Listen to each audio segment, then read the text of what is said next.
আসসালামু আলাইকুম রহমতুল্লাহি ওয়াবারাকাতু। রুহের জগৎ, রুহ কোথা থেকে আসে, কোথায় যায়? তুমি কি জানো রুহ কোথা থেকে আসে আর কোথায় যায়? রুহ কোনো সাধারণ জিনিস না, এটা আল্লাহর পক্ষ থেকে দেওয়া পবিত্র নেয়ামত। রুহের শুরু আলমে আরওয়াহ, যেখানে আল্লাহ আমাদের সৃষ্টি করেন আর বলেন, আমি কি তোমাদের রব নই? আমরা সবাই বলি, হ্যাঁ, আপনি আমাদের রব। এরপর রূহ আসে দুনিয়ায়, মায়ের গর্ভে, দেহে প্রবেশ করে, যেখান থেকে শুরু হয় আমাদের পরীক্ষার জীবন।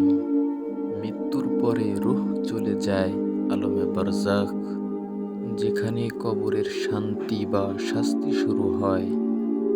আবার কিয়ামতের দিন রূহ আর দেহ একত্রিত হয়ে যাবে বিচার দিবসে। শেষে রূহ ফিরে যাবে তার গন্তব্যে।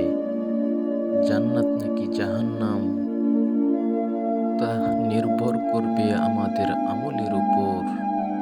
তাই রূহকে পবিত্র রাখো, যাতে সে ফিরে যেতে পারে শান্তিতে তার প্রভুর কাছে।